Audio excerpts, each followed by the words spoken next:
வணக்கம்மா. இப்போ நம்ம சம்மரி ட்ரையல்ஸை ஒன் பை ஒன்னாக பார்த்துருவோம். அதை சிஆர்பிசியை பொறுத்த வரையில் சாப்டர் 21 செக்ஷன்ஸ் 260 to 265. இதே நீங்கள் பிஎன்எஸ்எஸில் சாப்டர் 22 செக்ஷன்ஸ் 283 to 288. இப்போது ஃபஸ்ட்டு செக்ஷன் 260 ஆஃப் சிஆர்பிசி. அதில் 2 சப்செக்ஷன் இருக்குது.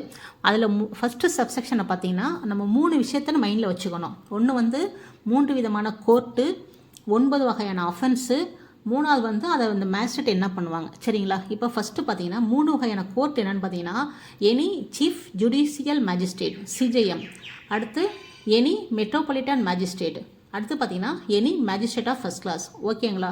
செகண்ட் பார்த்தீங்கன்னா 9 வகையான அஃபென்ஸை பார்த்துருவோம். ஃபஸ்ட்டு பார்த்தீங்கன்னா 2 வருஷத்துக்கு மேலே தண்டனை தரக்கூடிய குற்றங்களாக இருக்கக்கூடாது.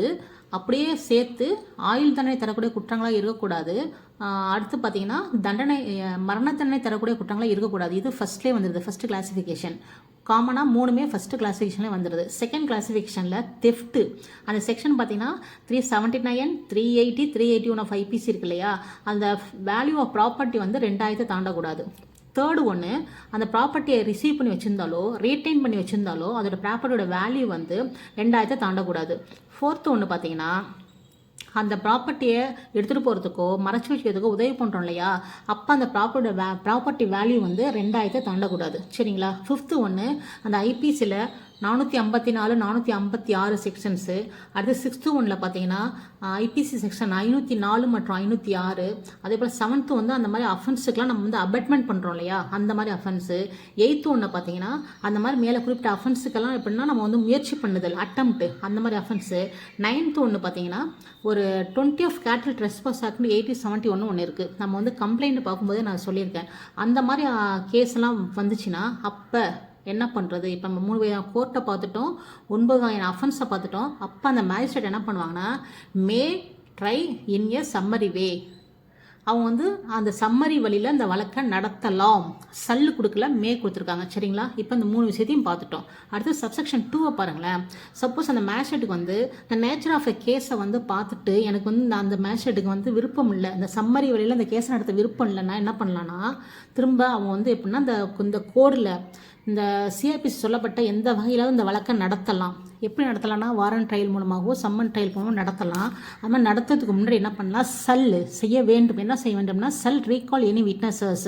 ஏற்கனவே விசாரிச்சாங்க இல்லையா, அந்த ஏற்கனவே விசாரிச்ச விட்னஸஸில் யாரையாவது திரும்ப ரீகால் பண்ணி விசாரிக்க வேண்டும் மற்றும் திரும்ப ரீஹியர் பண்ணணும். திரும்ப அந்த கேஸை கேட்க வேண்டும். கேட்டுட்டு தான் அதுக்கப்புறம் அந்த சொன்ன பிடிச்ச வழியில் அந்த கேஸை நடத்தலாம்.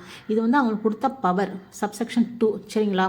இப்போ அப்படியே நம்ம ரிலேட்டடாக பிஎன்எஸ்எஸ் பார்க்கும்போது தெளிவாக அந்த இடத்துல புரிஞ்சுக்கங்க எங்கெங்கெல்லாம் மாற்றிருக்காங்கன்னு சொல்கிறேன்.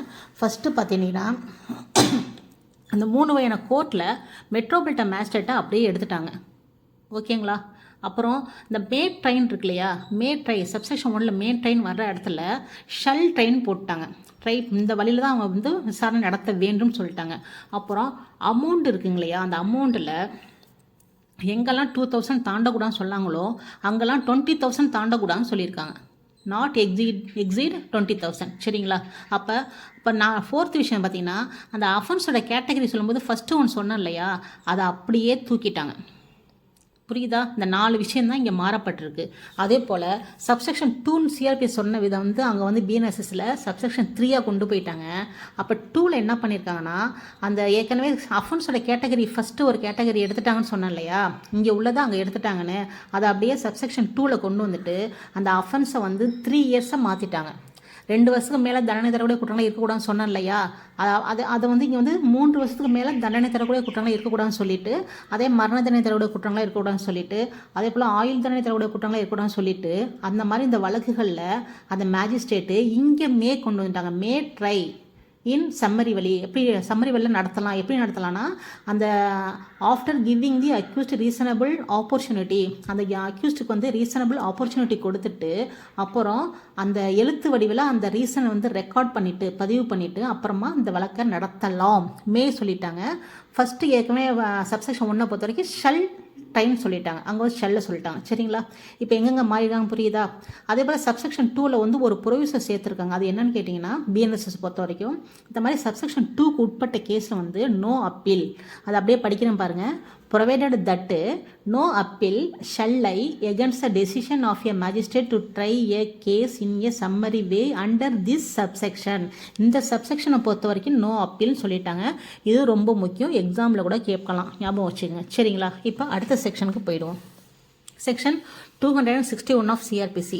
261 என்னன்னா ஒன்றுமே இல்லைங்க, செகண்ட் கிளாஸ் மேஜிஸ்ட்ரேட்டுக்கு ஒரு பவர் கொடுக்குறாங்க. அவங்களும் சம்மரி வெளியில் கேஸை நடத்தலாம் அப்படின்னு சொல்லிட்டு அந்த பவர் யார் கொடுக்குறாங்கன்னா ஹைகோர்ட் மே கன்ஃபர் பண்ணலாம், அவங்க வழங்கலாம் செகண்ட் கிளாஸ் மேஜிஸ்ட்ரேட்டுக்கும். அப்போ அவங்களுக்குள்ள அந்த அஃபென்ஸ்லாம் எப்படி எடுத்துப்பாங்கன்னு பார்த்தீங்கன்னா, அதாவது 6 மாதத்துக்கு தாண்டக்கூடாத தண்டனை தரக்கூடிய குற்றங்களாக இருக்கணும். அந்த அஃபென்ஸ் வந்து 6 months தாண்டக்கூடாது, நாட் எக்ஸீடிங் 6 months தாண்டக்கூடாது. அது வந்து வித் ஃபைனாவோ வித்தவுட் ஃபைனாவோ இருக்கலாம்.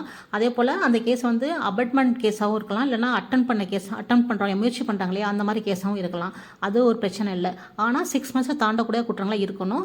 அந்த மாதிரி இருக்கிற இடத்துல செகண்ட் கிளாஸ் மேஜிஸ்ட்ரேட்டு அந்த பவர் கொடுக்கும் பட்சத்தில் அவங்க இந்த கேஸை சம்மரி வழியில் கேஸை நடத்தலாம். சரிங்களா? இதுதான் 261. ஈக்குவலண்டாக பிஎன்எஸ்எஸ் பார்த்தீங்கன்னா 284 இதை பற்றி சொல்லுது. சேம் கண்டென்ட், எந்த மாற்றமும் கிடையாது. அடுத்து ரொம்ப முக்கியமான செக்ஷன் சிஆர்பிசியில் 262. அதில் 2 சப்செக்ஷன் இருக்குது. அதில் ஃபஸ்ட்டு ஒன்று பார்த்தீங்கன்னா, அதாவது இந்த சாப்டர் படி, இந்த சம்மரி ட்ரையல் சாப்டர் படி கேஸ் நடத்தும் போது அந்த மேஜிஸ்ட்ரேட் என்ன பண்ணலாம், சம்மன்ஸ் கேஸ் ப்ரொசீஜரை ஃபாலோ பண்ணலாம். அதாவது எக்ஸப்ட் இதுக்கப்புறம் சொல்லப்பட்ட விஷயங்கள்லாம் நோட் பண்ணணும், அதை தவிர மற்றபடி ட்ரை பண்ணும்போது சம்மன்ஸ் ப்ரொசீஜரை ஃபாலோ பண்ணலான்னு சொல்லியிருக்காங்க. அதே சப்செக்ஷன் 2 பார்த்தீங்கன்னா, அவ்வாறு நீங்கள் ஃபாலோ பண்ணாலும் கூட அந்த சென்டென்ஸ் இருக்கு இல்லையா, அந்த சென்டென்ஸை பொறுத்தவரைக்கும் அப்படின்னா 3 மாதம் தாண்டி நீங்கள் தண்டனை கொடுக்கக்கூடாது. அதாவது exceeding 3 months shall be passed. No sentence of imprisonment for a term exceeding 3 months shall be passed. அப்படி இந்த சாப்டரை பொறுத்த வரைக்கும் அப்படின்னு சப்செக்ஷன் 2ல் சொல்லியிருக்காங்க. இதை நீங்கள் பிஎன்எஸ்எஸில் சேமாக பார்க்கும்போது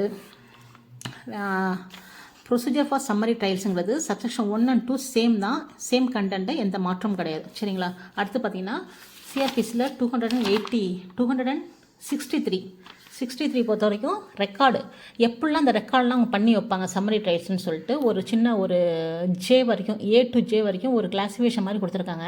அது என்னன்னா, ஒவ்வொரு சம்மரி கேஸ்லையும் இந்த மேஜிஸ்ட்ரேட்டு என்டர் பண்ணி ஆக வேண்டும். அது என்னன்னு கேட்டிங்கன்னா, ஃபஸ்ட்டு ஒன்று சீரியல் நம்பர், செகண்ட் ஒன்று date of commission of the offence, சியை பார்த்தீங்கன்னா date of the report of the complaint, டியை பார்த்தீங்கன்னா நேம் ஆஃப் தி கம்ப்ளைனண்ட்டு இருந்தாங்கன்னா இஃப் எனி, ஈயை பார்த்தீங்கன்னா name of the name, parentage and residence of the accused, எஃப்ங்கிறது அஃபென்ஸ் கம்ப்ளைண்ட் பண்ணும்போது என்ன அஃபென்ஸு, அப்புறம் வந்து எந்த அஃபென்ஸு ப்ரூவ் பண்ணாங்க, அப்புறம் எந்த நீங்கள் ஃபஸ்ட்டு செக்ஷன் சொன்னாங்க இல்லையா 260 வந்து அந்த தெஃப்ட் சம்மந்தமாக அந்த செக்ஷனாக என்னன்னு சொல்லிட்டு அந்த ப்ராப்பர்ட்டியோட வேல்யூ வந்து இதில் குறிப்பிடணும். அப்புறம் ஜியை பொறுத்த வரைக்கும் அக்யூஸ்ட் வந்து ப்ளீ வந்து என்ன சொன்னார், அது விசாரித்த விட்னஸ் அவங்களோட நேம்ஸ் எல்லாம், அப்புறம் என்ன அதில் ஃபைன் பண்ணணும் அந்த விஷயத்த, அப்புறம் ஐயை பார்த்தீங்கன்னா என்ன சென்டென்ஸ் கொடுத்தீங்க அல்லது என்ன ஃபைனல் ஆர்டர் பாஸ் பண்ணணுமோ அதை சொல்லணும். அடுத்து பார்த்தீங்கன்னா லாஸ்ட்டு ஒன்று எந்த டேட்டில் இதை வந்து நம்ம டெர்மினேட் பண்ணணும் கேஸை, அதை நோட் பண்ணணும். இது எல்லாத்தையும் என்டர் பண்ணி ஆக வேண்டும், எதுவும் மிஸ் ஆகக்கூடாது. சரிங்களா? இதுதான் 263 சொல்லப்பட்ட ரெக்கார்ட் இன் சம்மரி ட்ரையல்ஸு. அதே ஈக்குவலண்டாக நீங்கள் பிஎன்எஸ்எஸில் பார்த்தீங்கன்னா 286 சேம் கண்டென்ட், இதில் எந்த ஒரு மாற்றமும் கிடையாது. அடுத்து நெக்ஸ்ட்டு செக்ஷன் 264 ஜட்ஜ்மெண்ட்டை பொறுத்த வரைக்கும் என்ன சம்மரி கேஸ் எப்படி சொல்லுவாங்க கேட்டிங்கன்னா, அதாவது அவன் வந்து நான் வந்து குற்றத்தை ஒத்துக்காத பட்சத்தில் அப்போ மேஜிஸ்ட்ரேட்டை வந்து ரெக்கார்டு என்ன பண்ணுவாங்கன்னா, அந்த எவிடன்ஸ் சொல்கிறாங்க இல்லையா சாட்சியம், அதையே சுருக்கமாக நீங்கள் பதிவு பண்ணாலே போதுங்கிறாங்க. Record the substance of the evidence, சுருக்கமாக அந்த சொல்கிற அந்த சாட்சியத்தை நீங்கள் சுருக்கமாக பதிவு செஞ்சுட்டு, அதே போல் அந்த ஸ்டேட்மெண்ட் இருக்கு இல்லையா, நீங்கள் அந்த ஜட்ஜ்மெண்ட்டோட ஸ்டேட்மெண்ட் அதையும் நீங்கள் சுருக்கமாக சொன்னாலே போதும் அந்த ஃபைண்டிங் ஏற்ற மாதிரின்னு சொல்லிட்டு 264 சொல்லியிருக்காங்க. அதே ஈக்குவலண்டாக 287 பிஎன்எஸ்எஸில் சேம் கண்டென்ட் தான், எந்த மாறுபாடும் இல்லை. ஸோ இப்போ final section language of the record and judgment. லாங்குவேஜுங்கிறதுனா 265 செக்ஷனில் என்ன சொல்லியிருக்காங்கன்னா, அதாவது court language of the court, language of the court என்னங்கிறது 272 சிஆர்பிசியில் பின்னாடி சொல்லியிருப்பாங்க ஜென்ரல் ப்ரொவிஷனில். அதில் பார்த்தீங்கன்னா மேக்ஸிமம் பார்த்தா ஹைகோர்ட் ஃபிக்ஸ் பண்ணுறது இல்லைனா அந்த மாதிரி விஷயம் தான் இருக்கும். நம்ம அங்கே போய் பார்த்துடலாம். அதுதான் இங்கே ஃபிக்ஸ் பண்ண நம்ம சப்செக்ஷன் 1 அதுதான் ஃபிக்ஸ் பண்ணிக்கணும். அதே சப்செக்ஷன் 2 பொறுத்த வரைக்கும் அந்த ஹைகோர்ட் வந்து நினச்சா அதிகாரம் நமக்கு வந்து ஒரு அமைப்பை அத்தாரைஸ் பண்ணலாம். என்ன மேஜிஸ்ட்ரேட் யாருன்னா இது போல் ரெக்கார்ட்லாம் நீங்கள் சப்மிட் பண்ணுறாங்க இல்லையா, அந்த மாதிரி ரெக்கார்டை பண்ணுறதுக்குலாம் ஒரு ஆஃபீஸர்ஸ் அப்பாயின்ட் பண்ணலாம். அது மாதிரி அப்பாயின்ட் பண்ணாலும் இது வந்து மேஜிஸ்ட்ரேட் தான் ஃபைனலாக அதில் கையெழுத்து போடணும். இதுதான் சப்செக்ஷன் 2ல் சொல்லப்பட்ட விஷயம். அதே ஈக்குவலண்டாக நீங்கள் பிஎன்எஸ்எஸில் 288